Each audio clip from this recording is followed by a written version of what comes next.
that. Come on. What are you guys doing in here? Mike. We're working. Come on, man. We're right in the middle of something. How long have you been in here? I haven't seen you all day. Oh, like since the video came out. We're trying to solve this mystery. We're still working on it. Are you telling me you've been in here all week?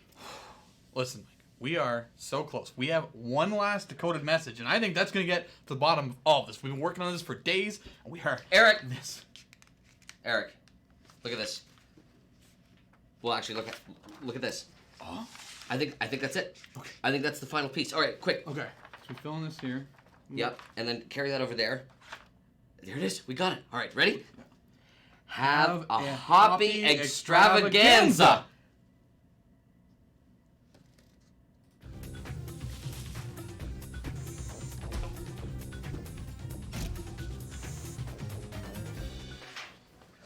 Happy Monster, everybody! Welcome to the latest episode of My Singing Monsters Live. It's of course number 22. 22. I think. Oh man, Thank we, you. we slid in there just at the last second. Wow. Whew. Welcome. We're so pleased to have you here on this, your one-stop shop for everything to do with My Singing Monsters. I am Monster Handler Matt. I'm Monster Handler Eric, and we have so much excitement. Oh, for you we guys do have today. so much excitement. We were just recovering from a revelation. All these important notes. All these important, yeah, apparently not that relevant anymore. So that's fine. So we've got an exciting episode for you today. We've got lots scheduled. But first things first, we like to start off the episode with a subscriber giveaway. That would be awesome. So every episode here on My Singing Monsters Live, we randomly select a group of our subscribers. Now, what is a subscriber, you may ask? Well, because this here program is hosted on Twitch, one of the things that you can do, and which is a great way of supporting this channel, is to subscribe. And if you have an Amazon Prime account, you can, I believe they give you one free subscription, and then that's right. Of course, that's what you want to apply here. And who's that? Is that Monster Handler Michael? Is there something else you'd like to add? I was also going to say, as of a week ago, you also get a year of Nintendo Switch online. With Twitch Prime. that's right. As part of Twitch Prime? Well, Yeah. then there's no better time than now to take advantage of such an amazing offer. But as connected to what happens here on the show, if you're a subscriber to My Singing Monsters Live, you are randomly entered into a draw that we do absolutely every single episode, and you don't even have to be watching the episode. It's just enough that you've shown your support for us, the Monster Handlers, here on the show. So I believe we've randomly drawn our subscriber giveaway. And what are they winning today, Monster Handler Eric? Well, it appears to be a very seasonal Blabbit. It is. It's a Blabbit. Back in the mix as of this past Wednesday when we officially kicked off our Eggs-Travaganza event. So who's the winner? The winner today is Fan Gripper. Congratulations, Fan Gripper. You are the winner of a brand new seasonal Blabbit monster. So please whisper at us in the chat on Twitch. Well, actually, not in the chat. You should whisper at us, which is a separate function on Twitch. It's a private message that you send us, and you'll need to send us your BBBID/friend code, and that's how we'll know which account to deliver your Blabbit to. That's right. So there you go. Let me run down some of the stuff we're going down today. Okay. Monster Handler Matt, we will be talking about Extravaganza. Of course. The video that came out on Wednesday. Uh-huh. A lot to talk about there. There's a lot to We'll talk be about. asking some questions. We'll be asking some tougher questions called Stumped. Trivia, please. We'll be looking at monster pieces. I believe we have an egg-based activity in the middle somewhere. And did you hear that? It sounded like a knock. I did hear a knock. Who would be knocking at this hour? Who is it? Hello. That distinctive voice. Who is Could it? it be? Oh, hello. Well, It's look who it Mailman is! It's Mike. Mailman Mike! Hi, Hello. Mailman Mike! It's been What's so new? long. What's shaking? Good. It's very nice to see you again. What news do you have for us? I bring mail. Mail? Wow, this is not in an envelope. No, this is I blue checked sleeve. it. Did you I open checked this it already? before. Oh, that's nice. That's part of one of Make Mailman sure Mike's. it's good. That's Thanks, Mailman. That's Mike. part of one of Mailman Mike's services, just to make sure that all the mail that's delivered to us is actually for us and is safe. Fair enough. All We right. don't want to get junk mail. So what do we have here? So Well, this appears to be a letter from a self-described My Singing Monsters player and huge fan. Christopher no B. argument there. Christopher B, also known by the Twitch name JSTJN88 possibly. If And we're reading your writing correctly there, Christopher. I believe I once pronounced it as Justin88 when we were doing the Smoochel naming contest, and I was thanking people in the fans. This was one of those fans. Wow! So we've got some sort of amazing through line there. So that was Schmoochel, now we're Blabbit. We've got this nice seasonal through line to this whole saga. So what is this small novel that Christopher B. has sent in here? Well, I gotta tell you, there's a lot going on. There's some drawings, there's some puns, there's some questions. So I think what we'll have to do is we'll have to take it as the show goes. Basically, somebody who might be in the chat right now has already pre-sent us all of their contributions to the show. Wow. And boy, do we appreciate it. So we'll make sure to touch on this throughout the episode.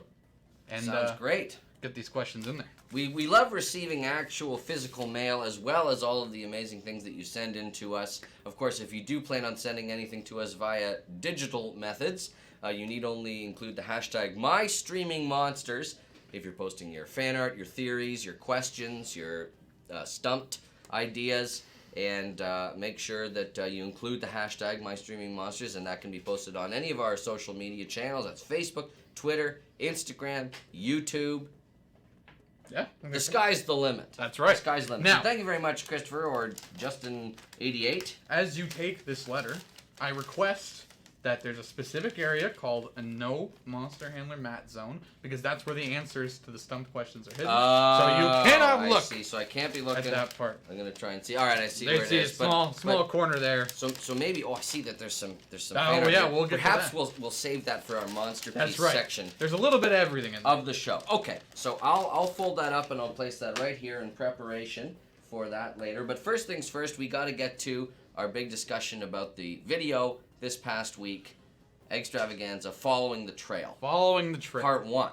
That's right. Still ongoing as we were investigating. That's earlier. right. And so this is a brand new series that we did in cooperation with the Monsters, and this represents a major milestone in singing monster-human relations, because a lot of the time, us as monster handlers were sort of observing and trying not to interfere too much with the monster world when we can.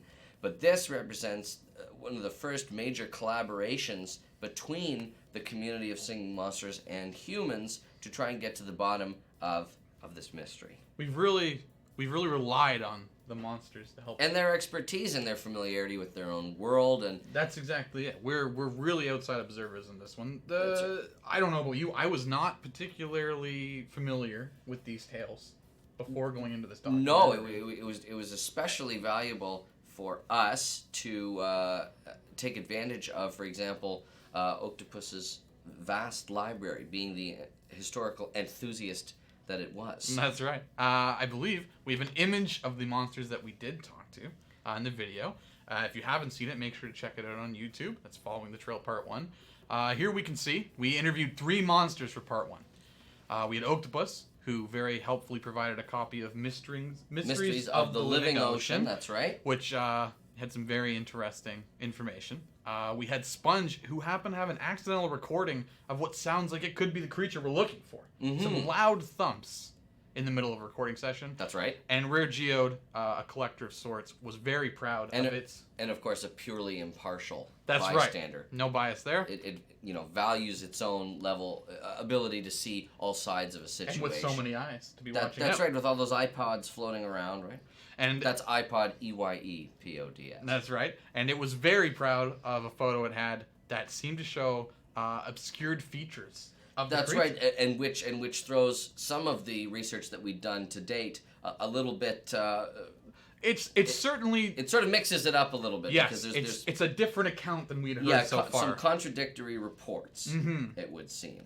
Very And interesting. one of the exciting things that I thought was important for this particular interview segment of Following the Trail is it was one of the first opportunities that we had to actually step inside the castle. That's right. And that's where many of these interviews were conducted. Mm-hmm. So typically that's been sort of an off-limits area for humans specifically. It's, the private living quarters of the monsters. But for this interview, they granted us special access to go in and actually see what it was like in there. And I have to say, it was pretty comfortable. There are a lot of, varied areas. In Yes, that castle. yes, there it's are. incredible how organized it is with the different spaces. And it seems almost Hogwartsian in its ability to shift positions and rooms, and you thought something was somewhere and then it was somewhere else. Definitely in keeping with the sort of magical technologies of the monster world. I certainly wouldn't go in there without a guide. No, yes, it was obviously very helpful to have the permission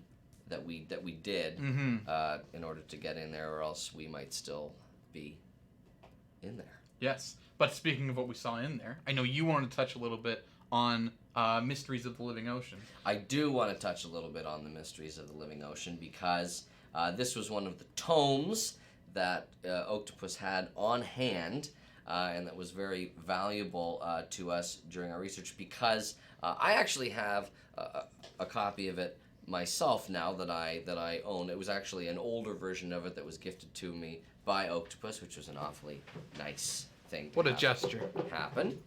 And, you know, I thought that I would take a look and read off some of the text here that appeared in the book, just so that we could sort of compare notes and see what it said. Because obviously there's a highlighted passage that we looked at in following the trail itself, but I thought I'd read out some of the other pieces there as well, including, I think, a paragraph that wasn't visible at all in the video and that we can take a look at now for the first time. Yeah, let's do that. Allow me to narrate from the book. From far-flung rumors of deep-sea leviathans known as glubbers to scattered reports of a horned creature dashing to and fro upon ocean currents, this tome will strive to dive into as much detail as can be mustered. Where to begin? Let's examine some fossil evidence that dates back to monster prehistory, all the way back during the dawn of fire. Evidence of a large aquatic creature that could support rocky structures on its back have been found strewn across the living ocean floor. Curiously, these remains are accompanied by debris that resembles party balloons and confetti. Researchers are puzzled by the discovery of these items side by each. Clearly, more expeditions need to be undertaken to discover more. So, if anybody in the chat has any theories about what this could mean, I'm certainly interested to know, because, you know, in keeping with, you know, the Singing Monster way, not everything is revealed to us all at once. Things come at us in bits and pieces, and often it's our job to try and piece these things together and understand exactly what's going on. And that's exactly what we're doing here. There's a lot to piece together. Well, and that's another thing, of course, that, you know, we were furnished with some photographs, some evidence that had been taken of this horned creature dashing to and fro upon the ocean currents. Supposed evidence. We're evidence. still analyzing. Right, we don't know if any of these are specifically related to it, but obviously some of these that we were looking at, this one here, you can see, appears to be glowing eyes. but could just be two bioluminescent phosphorescent things in the deepness, in the deep dark abyss of the living ocean. Photography is a tricky thing. Sometimes it's just the way the light reflects off of certain That's objects, right. And here, apparently, at the surface of the living ocean, some form of... This is one of the more famous ones. Yes, it is. And, captured in very stark black and white, it certainly evokes for me everything that is mysterious about this. That's right. I get the case. impression that one's a very old photo. Mm-hmm. There's another one here that appears to be, when it was developed, had some color issues. Always a danger with developing. A little fuzzy there, so we're not exactly sure. And then this final one here. It's definitely one of the more clear ones, but unfortunately, but there's just so much. There's so much bramble. There's so that's much. right. It all really blends together. There's so much forest floor visible here. So who knows what exactly is going on here? And then of course the connections that exist between these. Are they the same thing? Are these all photos of disparate things? Are they just things caught at a weird angle so we don't know exactly what they are? It's a mystery.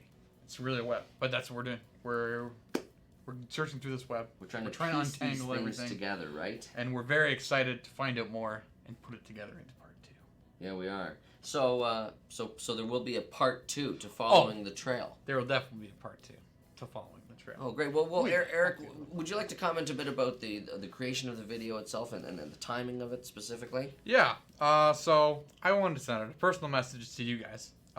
This video was a a bit of a personal project in that before I worked here, I did a lot of film projects, some documentary, and so this was sort of more my wheelhouse when it came to.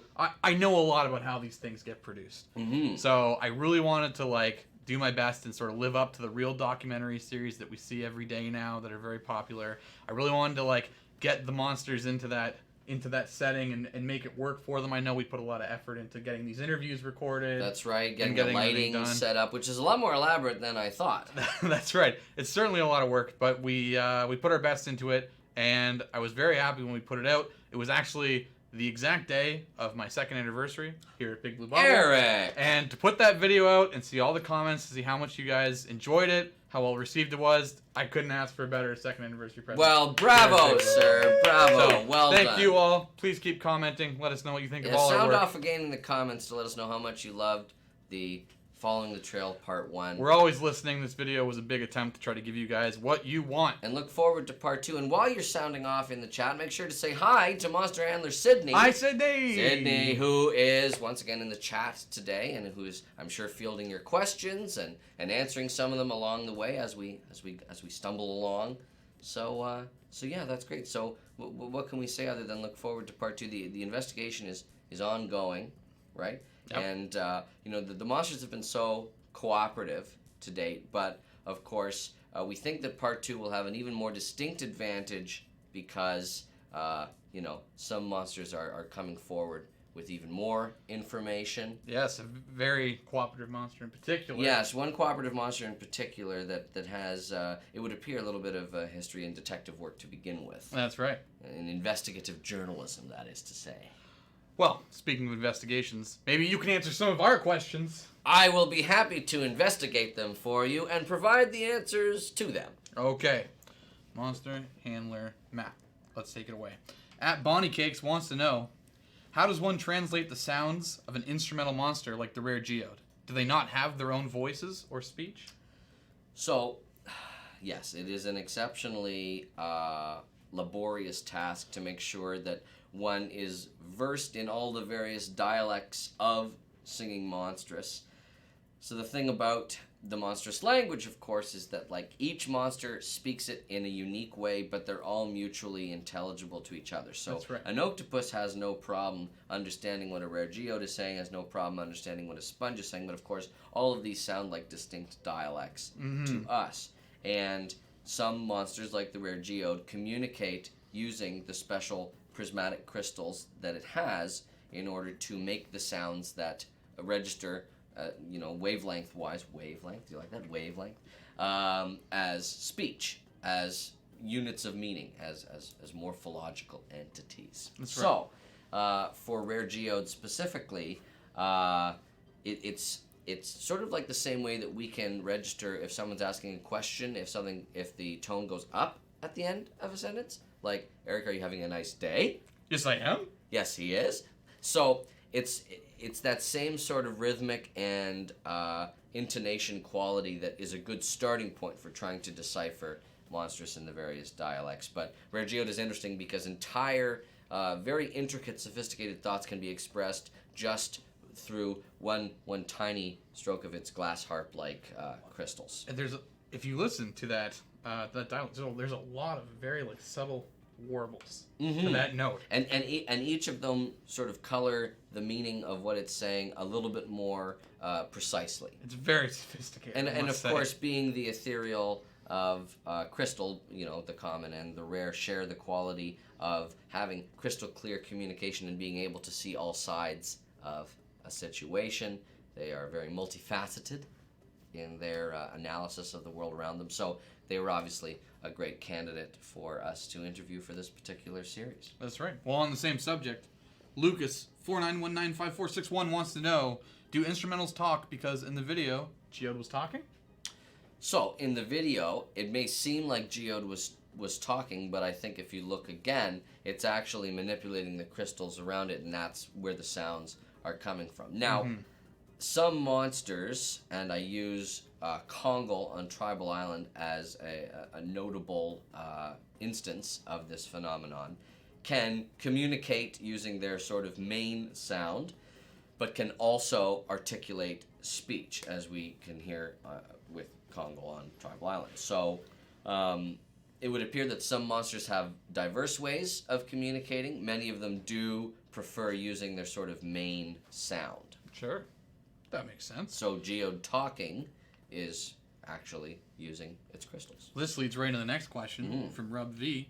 How do instrumental monsters communicate when they don't have their instruments with them? Well, I tell you, monsters that are instrumental in nature don't often have their instruments not by their side. Mm-hmm. So they tend to travel. Because it'd be one of those things where if your voice wasn't something that came out of you, you'd make sure that you had it in your pocket everywhere you went. That's right. Right? An important tool. Mm-hmm. Quazook MSM wants to know, when will part 2 come out? Well, we're still working on it. Yeah, it's So an we don't ongoing know. mystery. So we don't know. Yeah. So as I mentioned, we've got new insights, new evidence coming forward that corroborates some of the evidence that we've collected, but that also sort of calls into question some of our preconceived notions, some of our assumptions about the case to date. So we're still piecing it together. There's been a twist or two. There has been a twist or two, and we'll be excited to release it. So keep your eyes peeled during Extravaganza. Oh, I think I'm getting an alert. Can I get the sound? This just in from Monster Handler Sydney.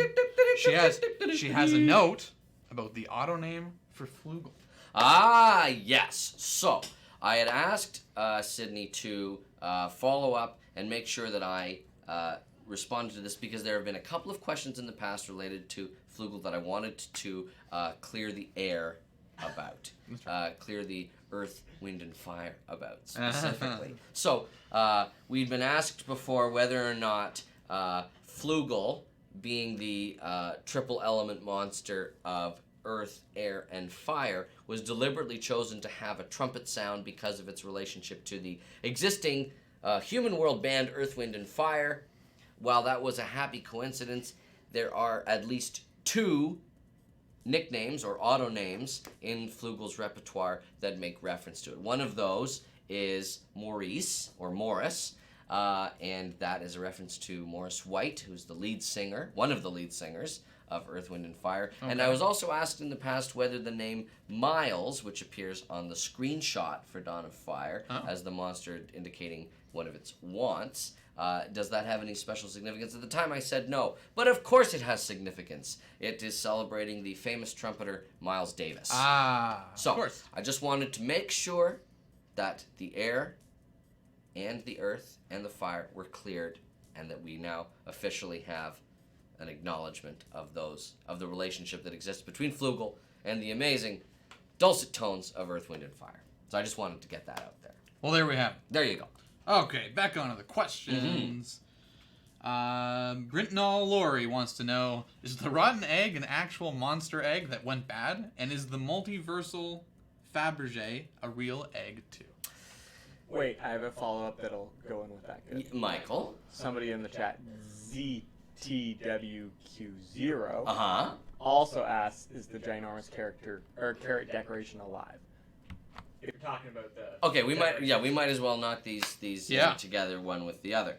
The rotten egg, being an actual monster egg, not entirely sure about that. It certainly seems larger than most monster eggs that we're used to. It also appears to be more in the shape of the chicken egg that we're familiar with in the human world. But so far as we know, chickens are not native to the monster world, so as far as we know, this may be the egg of some other creature. I don't think it's a monster egg. It seems too big. And in that same vein, the multiversal Fabergé also seems quite large as compared to the size of monster eggs that we're used to. Monster eggs, of course, which are really truly more like spores, right, tend to be much smaller in relationship to the monsters, and both of those decorations seem quite large. That's right. In scale by comparison. And who knows? I mean, one of the things that we discussed, of course, in the Following the Trail interviews, and of course as related to Mysteries of the Living Ocean, is that, you know, there's a bunch of creatures out there that we don't really know much about yet. Who knows? This could be the spawn of some deep sea leviathan. I don't know. Well, there's a second part of the question. Yes. And to paraphrase the famous Jacques Cousteau, tell me about that carrot. So the ginormous carrot, I assume, is just a ginormous carrot. I mean, when speaking about the ginormous carrot, and truly, whenever you look at certain foods in any way, like some of them seem to be expressive, right? Some of them appear to have features that you would not expect food An expression. to have. An expression. They're expressing themselves. But I don't know. I mean, like, there's of course the phenomenon, and it's referenced in the ginormous carrot's bio, pareidolia, which is the phenomenon of seeing faces, figures, or other recognizable things in inanimate objects. Ah. But I don't know. I say bah. Okay, LegoBot144 wants to know, what was Sponge whistling when he was recording? This is referencing the video, the recording that Sponge lent to us. Well, so far, I mean, like, listen to it again. It sounds pretty recognizable to me. Yes, I imagine it was just having some, recreational time in the sound recording studio. Yeah, and wanted to do maybe its own cover, its own version of a classic. If you noticed the pile of tapes that is seen right before we talked to Sponge, clearly you can see it's been busy. Mm-hmm. This That's is right. its hobby. Putting out lots, and not only just its own recordings, but it appears to be working as a producer of sorts for various other monsters. That's right. Across the natural islands. Steve Poke Bob 1 wants to know, Steve Poke Bob 1. will the ginormous monsters make an appearance? Can they not sing for one reason or another? I want to hear these bad boys sing. Well, I wonder if Steve Poke Bob 1 is referring to the Colossals. I'm not sure the ginormous monsters making an appearance. So recently, in the last 6 months or so, we have finally discovered the relationship that exists between the era of Dawn of Fire and the current era of My Singing Monsters, in that the Colossals themselves were gigantic spirits of creation that oversaw the monster world and that made a very selfless act in rescuing the broken off elemental lands of the continent when it was experiencing its cataclysm. And so far as we know, they're all still in a deep sleep, reaching out to each other telepathically, perhaps, and dreaming deep dreams. But I don't know if and when the Colossals will awaken, and if the rumblings of their music would even be audible to human ears. I'm getting an alert. I don't know. Give me the sound. Got a clarification here from the always helpful monster handler Sydney. Not the Colossals. They're referring to the Glubbers from the book. Oh. Well, I don't know. Who knows? I don't know. So never mind anything that I just said. So the Colossals are their own thing, but the Glubbers, I mean, I don't know. I don't know. It seems to me like, a Glubber might just be part of monster folklore. I don't know if it actually exists. It's hard to say if anything in that book. Because remember, it's factual. Mysteries of the Living Ocean, not confirmed creatures of the living ocean. But That's thank you for the exactly. clarification, Sydney. I was busy giving a monster history lesson there, when really we wanted to get down to the nitty-gritty and talk about Glubbers. Well, I don't have much information about you, and it appears that very few monsters have any information about it either. All right. Strimes Tweets 49 wants to know, which monsters do you think are the best at egg hunting? My pick would be the rare geode, seeing how it uses the iPods to spot pretty much anything on the island. Well, that's a very astute observation, I'd say there, Strimes. My picks, in addition to Rare Geode and its iPods, would be either Tweedle or Quibble. Quibble, of course, because soaring high above, they usually have a bird's eye view or a monster bird's eye view Sure. of the world below, because they're looking always for resonant rocks with which to construct their musical keyboards. And then Tweedles, because they're also flitting about constantly, spreading gossip. Those monsters are nothing but hot air. And so in how much ground that they cover in the monster world, I would expect they also are good at finding eggs, because they're possessed of the ability of flight, and they can flit around areas quite quickly and cover lots of ground quickly. So those are my picks. Fantastic. We have one from Har239 that says, what is the book Octopus was reading from? I think we've covered that. We have Mysteries of the Living Ocean, and this is a Monster World publication. This is not a Human World publication. So whereas the notebook that we have from Dr. Warden E. Spurritt is collected presumably by a human naturalist, this appears to be a tome that has been assembled and published entirely inside the monster world, and it was very generous of the monsters to give us access to their ancient texts. That's right. Well, about those texts, Logan Peters 89 wants to know, with Octopus's book mentioning the dawn of fire, is it possible that the horned creature might be involved with some of the missing fire monsters not on Firehaven, or might be hiding somewhere in the living ocean near where Party Island used to be? Logan Peters, lots of good detective work here. The Octopus's book mentions examining fossil evidence all the way back to the dawn of fire, so it's certainly a compelling theory. I would have you reference part of the excerpt that we read earlier on in the episode, and sort of compare and contrast with that. I don't know if necessarily this is connected to any of the fire monsters that have not necessarily come out of hiding on Firehaven yet. I don't know. It seems less likely that fire as an element is involved, but as we've previously observed, when it comes time for hybrids in the monster world, elements that would normally not get along certainly have no problem cooperating to create brand new monsters. A classic example of this, of course, is the Fangler from the era of Dawn of Fire, a water and fire hybrid, or indeed the Boscus, a cold and fire hybrid. So never discount anything in the monster world. I don't personally think necessarily that fire's involved, but that's not to say that I couldn't be stomped and be totally off base on that one. So great detective work, lots of great connective ideas there as well. The idea of Party Island is also interesting, but refer back to that passage in Mysteries of the Living Ocean that was earlier in the episode, possibly for a clue. I'm gonna do 3 more questions. Okay. But something jogged my memory, Uh-huh. and I remembered something I wanted to mention about the video Okay. that I totally forgot. Okay.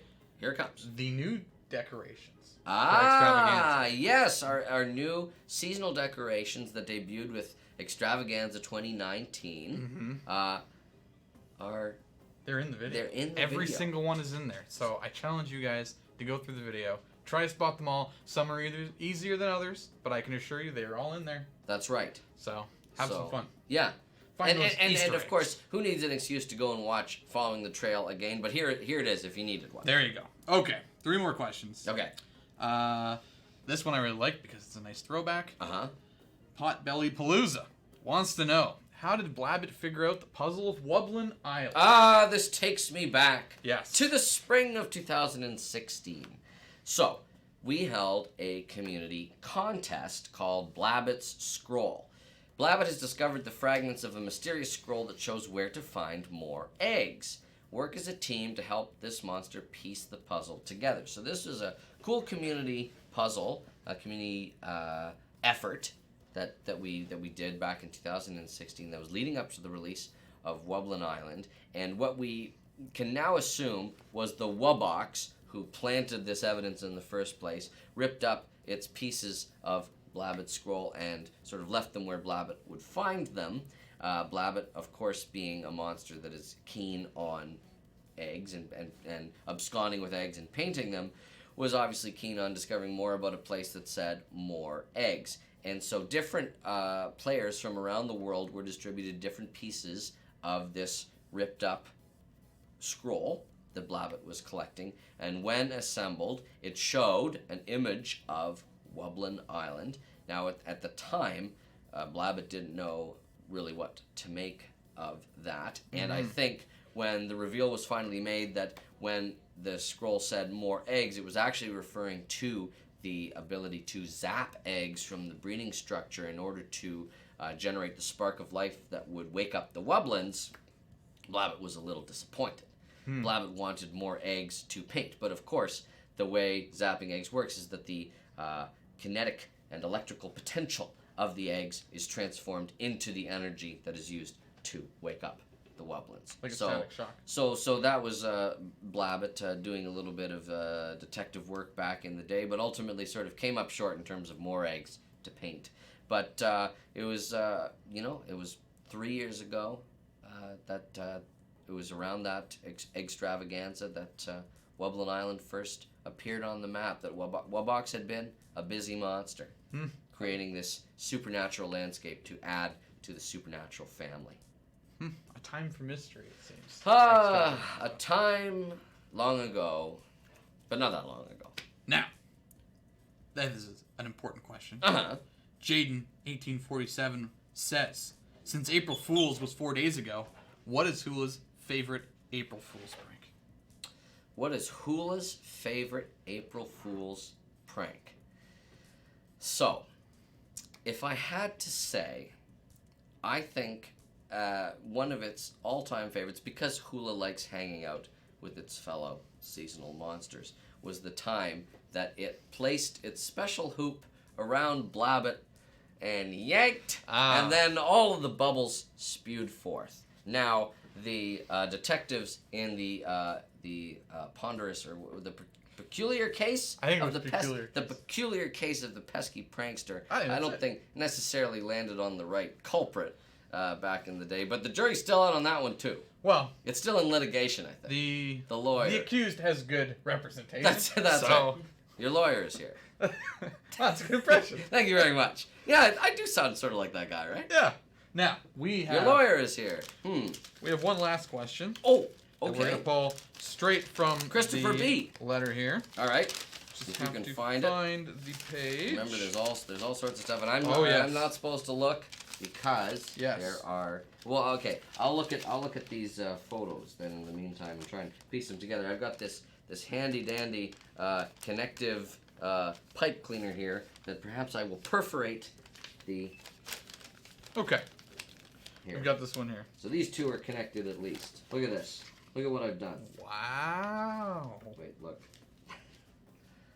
So there we go. Who needs part 2? We solved it. There we go. It was a hat look- the whole time. Why didn't we know? All right, I'll put that down. And if All you right. turn it upside down, take a photo of me. It's blurred. That's it. That was the shape. There you go. That's it. We All right, solved so give me the question. it. Okay. Chris wants to know, what happens when a monster gets sick? What monster might take on the role of doctor? Very interesting. So, luckily, monsters don't get sick very often. And of course, back during the era of Dawn of Fire, this would have been a perfect opportunity to call upon the services of the apothecary structure, delivering, such healthful remedies as vitamins, cough syrup, ice packs, stuff like that. But in the modern era, of course, after the end of the Golden Age, and such technologies have not really yet been redeveloped or rediscovered in the monster world, I think it falls to different monsters on different islands. Because, of course, travel between the elemental lands used to be a lot easier when all of the lands were together. But now that they are all on such distinct areas of the monster world, it falls to different monsters on different islands. I think certainly some monsters might want to appeal to the better nature of a monster like the rare octopus, who, for all of its mad scientist ways, I'm sure is quite handy at concocting special remedies and ointments for whatever ails the monsters. So, That's right. provided that you can, maybe it's the way you frame it to the rare octopus and say, hey, I need a potion.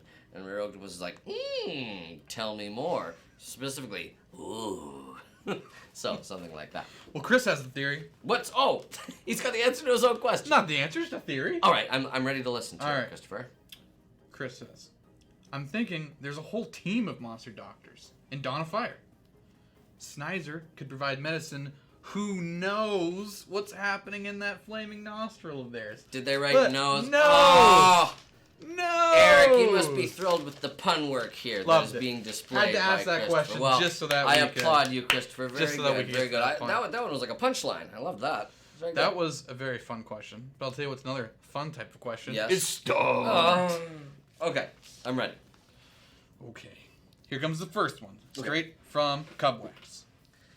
On Good to be this Cubwax. on this year's new loading screen, Yes? what is the color of Blabbit's right eye and its left eye from Blabbit's perspective?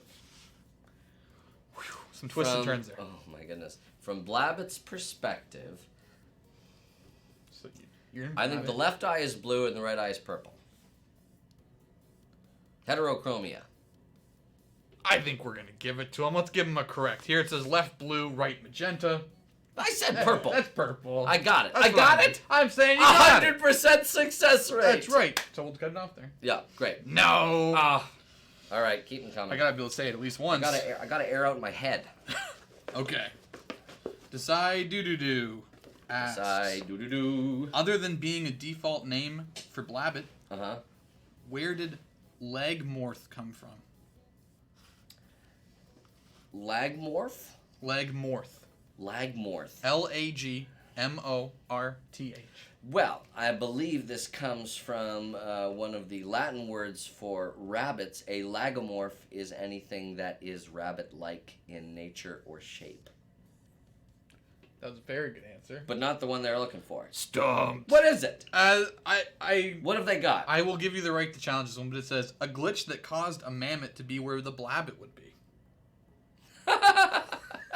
So, this is actually a very funny callback to a bug that we used to have in My Singing Monsters where when a new loading screen was coming up, sometimes the piece in the middle, when the letters actually fill up with their yellow and green coloration, would do the new one. So sometimes it would be a Blabbit with a mammoth head, and sometimes it'd be a mammoth with a Blabbit head. Oh, I wish we had a picture of that. So, I suppose at one point we called that particular condition Lagmorth.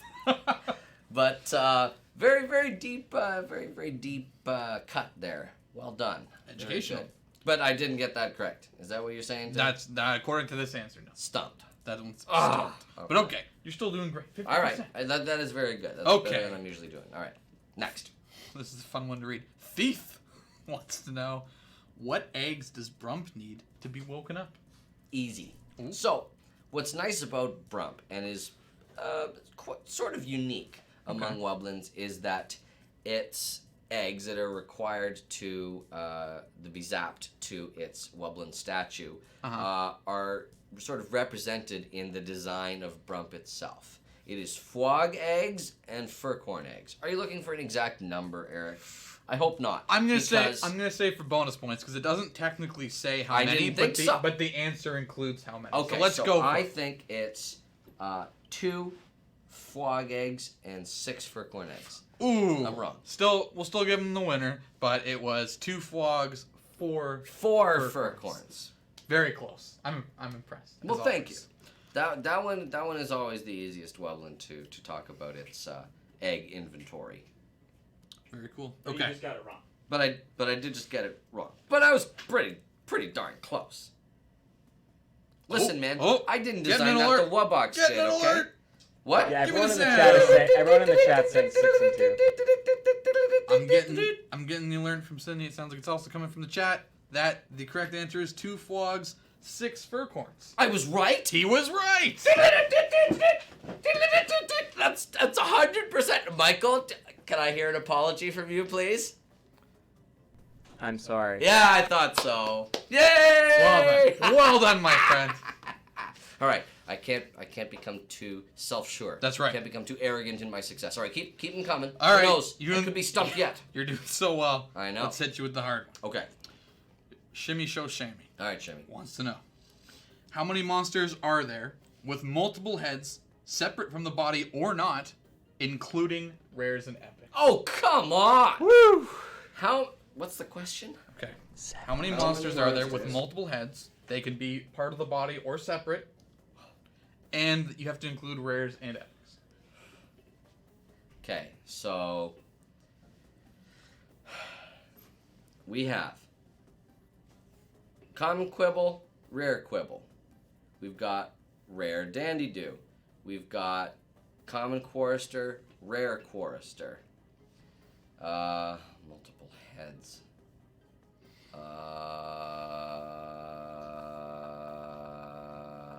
Can I get a total? Can I get a total? No, that's the question. Is the total. Including You don't have to list them all. including rares and epics. Have we done any epics that have multiple heads? I'm drawing a blank. I'm sure I'm lowballing it, but I'm gonna say 5 for now. I'm sure I'm missing a few Wubblins or rare ethereals or something. All right. Just tell me the damage, Eric. What is it? You're lowballing it. I'm lowballing it. I said 5. It's actually Stumped. It's 13. 13. Yeah. List them off. That's. I'd love to hear them. I don't know. It doesn't give the Stumped. answer. That was a self-stumping. Well, they didn't ask. That's the thing. They don't ask who. They just ask how many. How many? Well, That old phrase. They don't ask who the two-headed monsters are. They just okay. ask how many. My Sing Monsters Live community, who's here watching the show today, in the chat, please sound off the monsters that I missed, because I'm sure that you can pull up your book of monsters or your My Sing Monsters official guide and go through in a systematic way and look it up. Oh no, are you looking up Christopher's? We've got one more stumped question All right, here. okay. Maybe we'll get a list while we ask this one. Okay. But okay. Here you go. You ready? All right, I'm ready. Forgot a character that you voiced yourself. Oh, Potbelly. You know what's funny? My criteria, I was looking for eyes. Isn't that funny? Isn't that funny? I was thinking of eyes, but of course Potbelly, being a sightless monster, or at least seeing via other means other than eyeballs, is definitely a, well, I mean, there's rare, common, and epic Potbelly. There's at least 3 more, so 8. We're up to 8. I don't even remember if you said Smoochel. Oh, I didn't say Schmoochel. Oh! 10, 11. Then that means we're done? Oh, man, I really screwed this dog on that one. All right, keep them coming. You love all this. All right. Chris wants to know, how many piano keys are there on a quibble? Or kibble, as Matt likes to call it. Oh, a little bit of sass. A little bit of sass. That's what they wrote? Yes. Kibble, as Matt likes to call Oh, Christopher, you're breaking my it. heart. Kibble. That's very funny. I Yes, love I the did. jabs from afar. I did Yeah, accidentally mispronounce quibble as kibble one time. As we do. Speaking of Cybog. stogs and kibble. That's right. Cybog, Sidley, what have you. Okay, so how many keys? Piano keys. Not like piano for keys. locks. 1, 2, 3, 4, 5, 6, 7, 8, 9, 10, 11. I say 11. The answer here says 10. Stumped. But I always add an extra one. It is 10. I know it is. I think it's Deej that has 11 ice blocks. I always mix those two up. So thank you for your question. You successfully stumped me. I hope you're proud of yourself. I actually legitimately do think that person should be proud of themselves. they should be. All right. So is that it for trivia? Yeah, So how let did I me- do? I think I got 3 wrong, 2 correct. 40%. Is that my? Give me just one that more my minute to try to successful? figure out what all the multi-headed monsters are. Let me just think about it for a second. Oh, and then- I definitely. let me just see if I can remember. I definitely disagree with a couple on that list right off the bat. Oh, okay. Here's the list. One of them is very technical. 3 of them is very So technical. Potbelly, rare Bailey. Potbelly, epic Potbelly, Bailey. Yep. Bailey. all right, Bailey. Thumpies. Yeah, Thumpy's no way. That's not a multi-headed. Yes, it's considered a monster in the context of My Singing Monsters, but that's not one entity with 2 different heads. Okay. I challenge You're that. not gonna like Bon Appetit then, right? Either. But what about rare Thumpies? No. Epic Thump. No. Oh, okay. None of those. Rare Dandy Doo. Yes, I got that one. Chorister. Yes, Rare Chorister. I got that one. Plural. Bon Appetit. All right. Smoochel. Rare Smoochel. Epic Smoochel. Both Bon Appetit and the Thumpies family there, I think that's a matter of opinion. That's a matter Okay. of interpretation.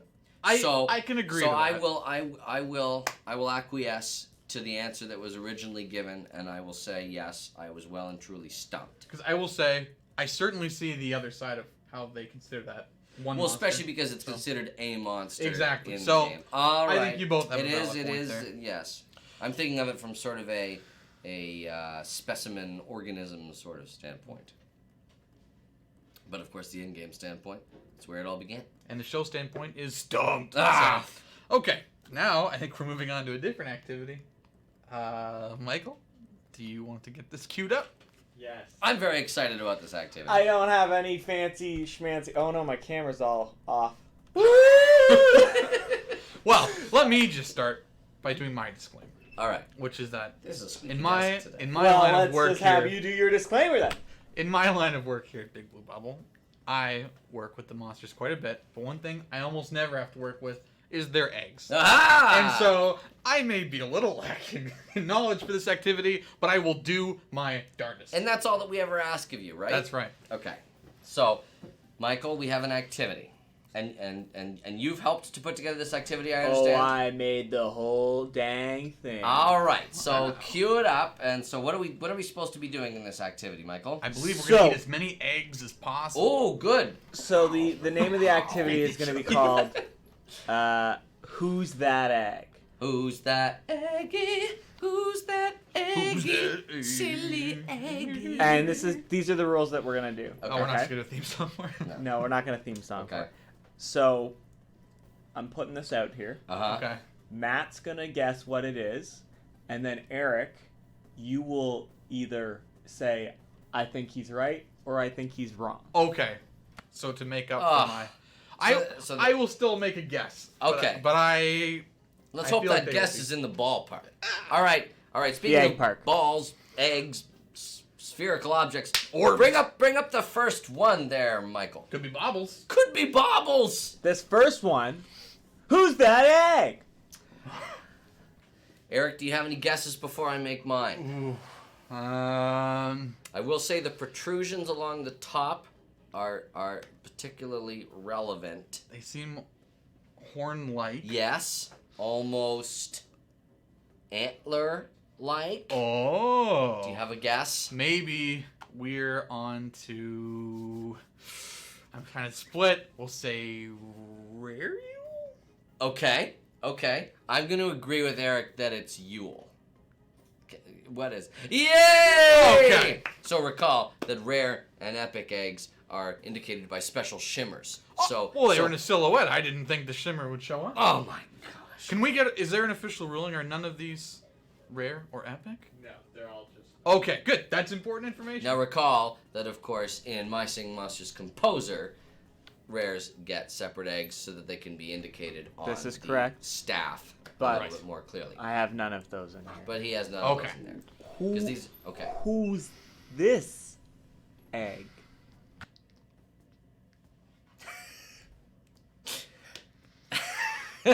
I laugh.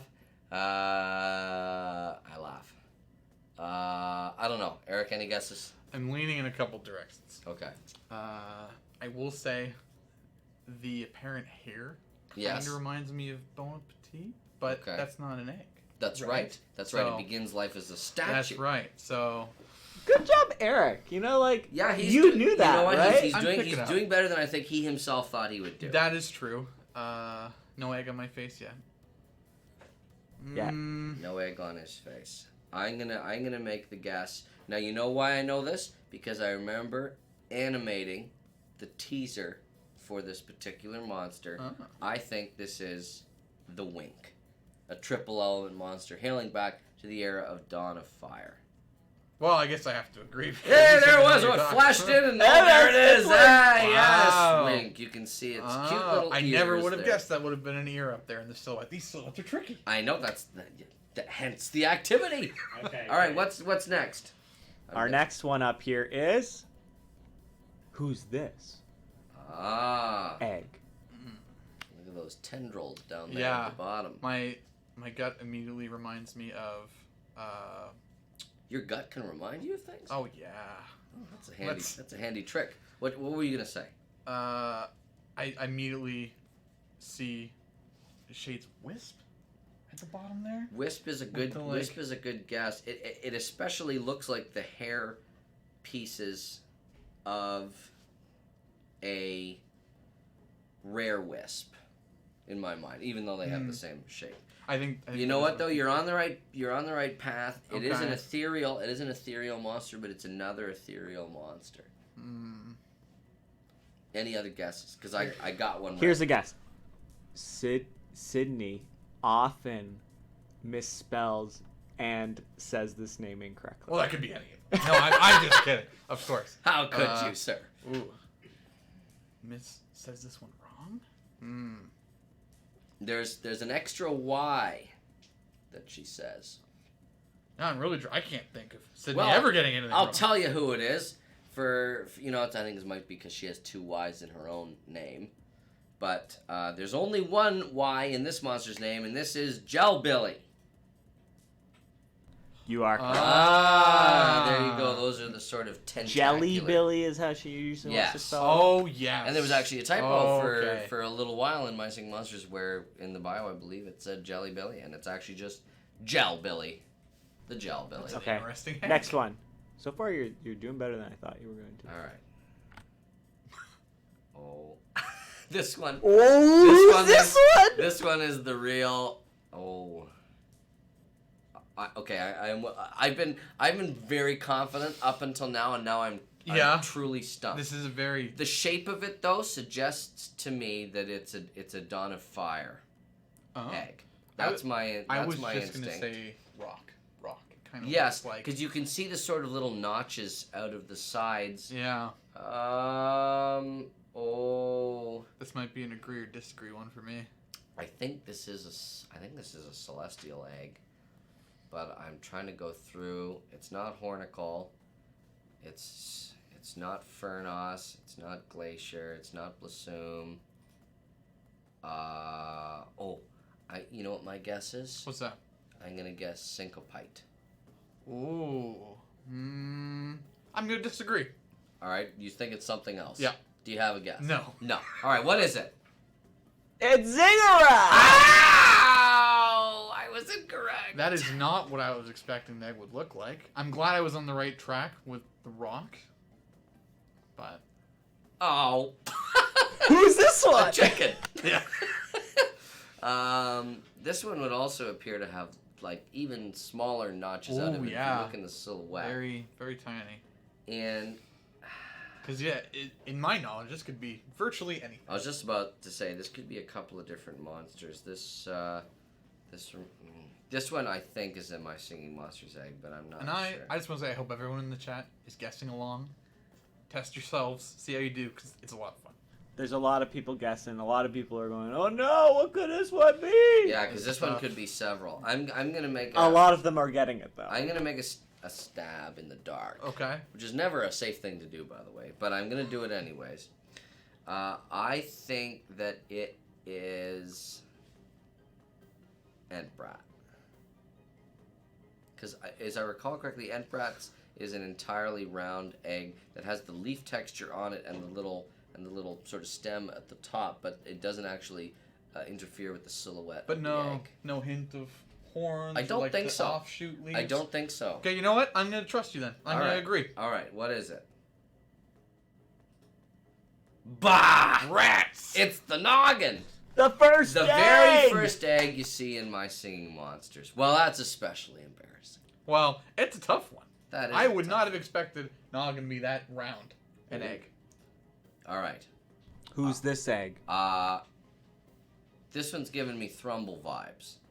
This one feels Dawn of Fiery to me because Thrumble has those little horns Yeah. that protrude. I'm gonna say Thrumble. I'm gonna disagree. Just to Okay. mix it up.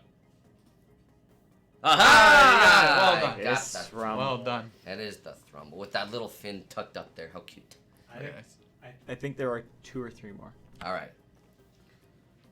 So, Eric, any guesses? This one screams at a Mimi to me. I think you're right. I agree. Is it Edamame? It Hey, is! that's a Okay, look at you recognizable go. job. Oh, that's a Well recognizable done, Eric. All right, on to the next. Oh, Pummel. Got it. Dang. Pummel. I know. Dun dun dun dun dun dun dun dun Do you dun agree or dun dun disagree? dun. I am dun, gonna dun, dun, disagree. dun, dun, dun, dun. Gotcha! Oh, it is that Brad! Ah, after all, I thought Now, that was a shark I mean, fin. Let me tell you, I accidentally caught a glance at this one earlier, Oh, how could you? which is why I disagreed. Otherwise, I would have agreed Oh, because you I threw said me under the bus, Eric. I said the exact same thing when I saw the silhouette. I said it's gotta be a shark, right? Yeah. It's gotta be a shark. Oh, but the Pummel silhouette looks pretty darn close to that. That one. was very But that good. one, but that one really. Very that tricky one one. got me. I All right, set there. you I up. wonder. real good. I wonder how many other people in the chat got by that one. Oh man. This is the last one. No, there's 2 more. Second last. Okay. This one looks like Scups to me. Very fluffy and, because of the and the little part on the- silhouette of the Ooh. trumpet up top. I'm gonna say Scups. Yeah, I'll agree. Bogart. Oh my gosh, this This is getting bad. We had a really strong start here, and then things are going off the rails here Again, at the end. that's a tricky one. That is a tricky one. Okay, and you've got one more? The final egg. Okay, now, several monster eggs have this fluffy silhouette. This could be Ma. I was gonna say, I think as soon as I see this, I just picture young mom. This could be Mammoth. Mammoth also just has sort of a nondescript white fluffy egg. But you know what? I think there's method to monster handler Michael's madness here. And another notable monster that shares this exact silhouette and that in fact looks sort of like a mammoth egg that's been splotched purple itself is the Blabbit. It is the Blabbit. You can't not have Blabbit if we're doing this. And you know what? And you know what's cute? Blabbit's tail looks a lot like its egg in its final form. Well, that's amazing. Oh, my hidden tool has been revealed here as we were watching, and I was fidgeting with this nervously while we were doing that. Who's that egg? You were very focused on that challenge. That was not easy. But you know what I'd like to focus on now? What's that? Some monster pieces. Let's look at some monster pieces. Let's bring them up. Michael? Wow, would you look at that. A very cute depiction here of a couple of Blabbits, one a common, one a rare, enjoying now what's that? What is that up there? You couldn't see it, but we did a double take. I can't believe it. Larry Mantic, explain yourself. What is this? I see a lot of painted eggs down there along the bottom. I see a shell bead. I see a pummel. I see some paint cans there. I see some monsters sleeping peacefully, unaware that their eggs have been pilfered and painted in such a way. I gotta say, I love the faces of the Blabbits, though. They're clearly having a great time. They're very cute. But Romantic, whatever you know about that shadow, you have to tell us. I know it might be instrumental in our ongoing investigation. I like as well that Rare Blabbit's using its tail as a paintbrush. How cute is that? That is very nice. Messy though. Oh. Wow. Here is a young Snizer. It looks like. Who knows what's going on with that fiery nostril? Very good. A callback to Christopher's great pun. That's right. Logan Peters, 89. Depicting it, if I'm not mistaken, against the backdrop of one of our former loading screens for Dawn of Fire, which depicted a nice sort of golden afternoon or perhaps morning on the cold lands. I'm actually... I can tell you. Oh. Was that the one that had Deej? That, if I'm not mistaken, is the Snizer Deej update loading screen, yes. Tidbit about this piece. Yes. It's actually a Snizor. It's an incisor mixed with a Snizer. Oh, wow! Oh, Logan, I'm glad that you read the caption, because you know what? This looks to me like a Snizer that had been plucked.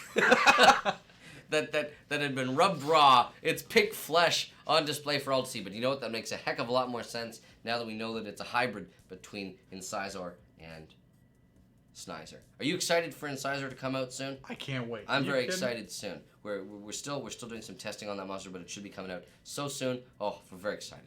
What's next? Speaking of, another Snizer. No, Incisor. Man, my brain is done. Stop. It's Friday. Another Snizer. No, it's not. This is Incisor, and I just finished talking about it too. Here it is. Oh, some sort of pixel art animation, some 8-bit I love stuff. the amount of rolling that's going on with that eye. Yes, it's really whipping around. Yeah, this is a very excited Incisor. I wonder if this is... Oh, you know what I think this is? I think that this is a prediction for how the monster makes its sound that was heard during the Nickname the Incisor contest teaser video. Excellent work. Excellent work. Very cool. Quasic MSM. Oh, cute. Here we have Blabbit. An exceptionally cute Blabbit. Look at those ears. The ears have never looked more cute than they have here. They look sort of scary in real life. A little bit. If you just saw that Blabbit ear coming over the side of like a countertop and you're working late night shift at the movie theater, and whoa, there it is. Very scary. And look sort at of that. a creature of the Black Lagoon, sort of. Even on their hand-drawn art, #MyStreamingMonsters. Isn't that great? Isn't That's that how nice? we know that it belongs here on My Singing Monsters Live. Great job, That's right. Sasha, just dancer. These are becoming my favorite. Yes, another wild card. Cole the Bug has sent in his dog or her dog and Gast. Now, interestingly, in this particular Monsterpiece sent in, it's been raining ghasts and dogs, because here we have an awfully cute union between this cute pet and this non-living entity. Very nice. Or is it living? Whoa, maybe they come alive at night, like Toy Story says. Whoa. Well, hello. Who Look knows? at this. And here's yet again a callback to a wild card from a previous Oh, episode. that's right. And That's Dottie. Facite, I don't know how to say that.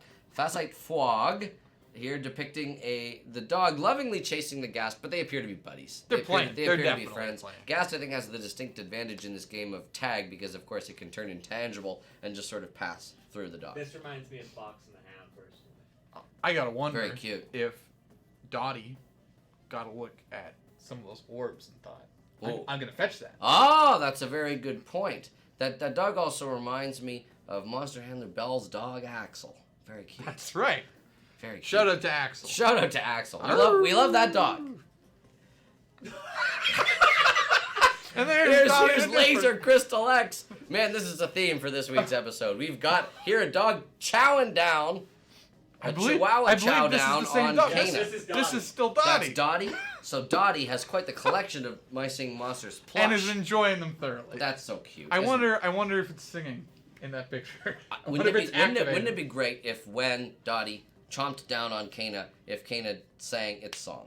That'd be nice. That'd Maybe be that's a- why it's jumping. What a It's just- what a harmonious moment. And maybe it sings along. Very cute. That's What's right. next, Michael? Ah, another incisor drawing. Smile. Smile, though your heart is breaking. Very cute. Whoa! Wow. a long-leggedy Boscus from the Apple Man. This is Bold and Boscus. And Bold. it does not belong in the trash. For everyone's record, this is an excellent piece. Very, very similar one done before, and this is done in a more painted This Boscus style. looks like it could be on the runway at a high-end fashion show. That's exactly where it belongs. Yeah. Not Bold, the trash. Bold and Boscus. I think that'd be a good ad campaign.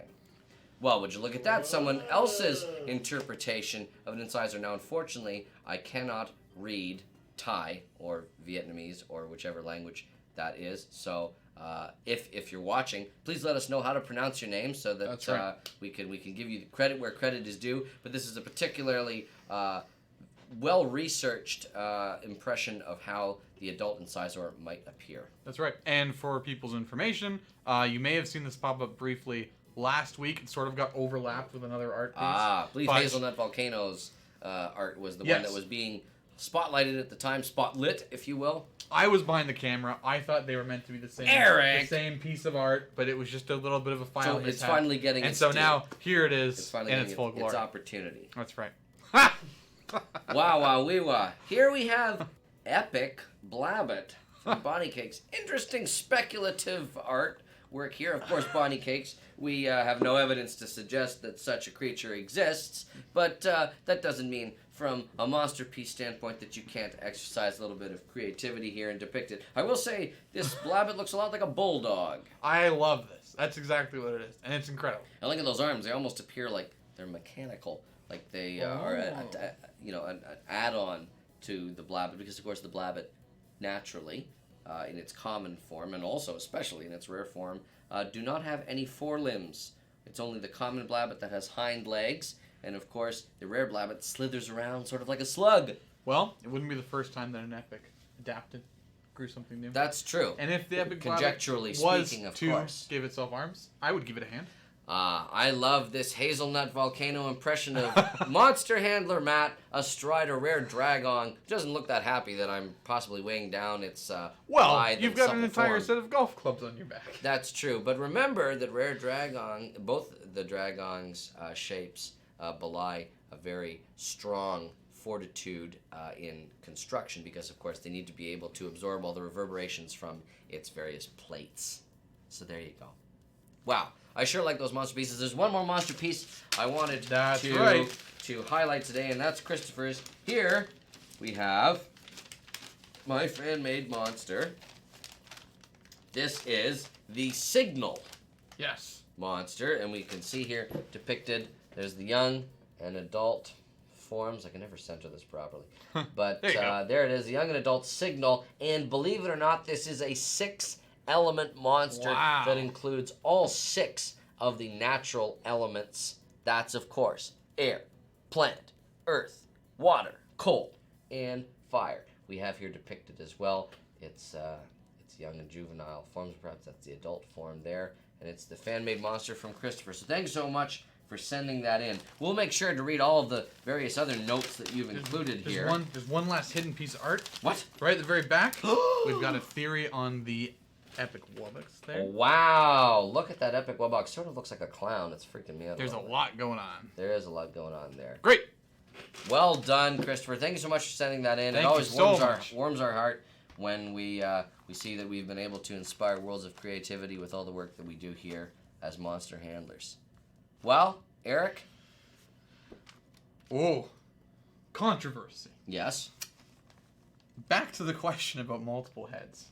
Some people have argued that Riff should be on that list. If Bon Appetit's on that list with the symbiosis, then Riff should definitely be on that list as well. Well, there we go. I agree. So, we've been running, if I'm not mistaken, a giveaway sweepstakes throughout this entire episode. You mean like the one we do every episode? The one we do every episode, and we didn't let anybody know. But by this point, the fans are old pros, Well, and I'm sure Monster Handler Sydney communicated in the chat that every single episode we do a giveaway. For anyone who's in the chat. That's right. You have to be watching the episode, so that's one of the benefits of tuning in every week and making sure that you don't miss out on your chance to win this special giveaway. And this week's special giveaway, as connected with our A Rare Hoppenstance promotion this weekend, is going to be a rare Blabbit. Ooh. A rare Blabbit. Only the common and the rare. That's right. That's right. No epic. Bah. Bah. Now, So, have we chosen a winner? So, we've got a winner. So for future reference, all you need to do in order to be eligible to win this giveaway, to be randomly selected, is to put into the chat !raffle, and you'll be automatically entered. And then our special handy assistant, Moobot, collects that for us and randomly pulls it. So there's never any monster handler tampering. It's all done programmatically. That's and we right. have the winner drawn today. The winner of the Rare Blabbit is... Starburst Clownfish. Congratulations, Starburst Clownfish. So, make sure to whisper at us your BBBID/friend code, and we'll deliver that rare blab to you next week. The nice thing is that it doesn't matter when the promotion ends, which is just a weekend promotion. This rare blabbit has no expiry date, and so we'll make sure to send that sometime early next week as your special reward for tuning in to My Singing Monsters Live today. That's right. Anything else you want to talk about, Eric, before we cap things off? We got to do so much. I know it was a busy episode 22, the big tutu. The big tutu. The big tutu. So the last thing that I wanted to talk about today is, of course, we end every episode, as of a couple episodes ago, with a selection that's been sent to us from Composer. Yeah, That's right. We did an entire episode Composer. about Composer. That's right. We had people say, "Why don't we see more? We want to see more. Well, Show us and more." And now we're doing that. So we cap off every single episode of My Singing Monsters Live with a different composition that we have grabbed. And so I thought, because it's Eggs-Travaganza, because it takes place on Water Island, Yes. I figured I'd go looking through the selections that we had received and tried to find something that was related to water. So here, as we sign off from My Singing Monsters Live, please enjoy the musical stylings of Drew C's Shore Island. That's shore as in Shore, or Howard Shore, but a different kind of shore. So please enjoy that. Thanks for tuning in, and until next time, happy monstering!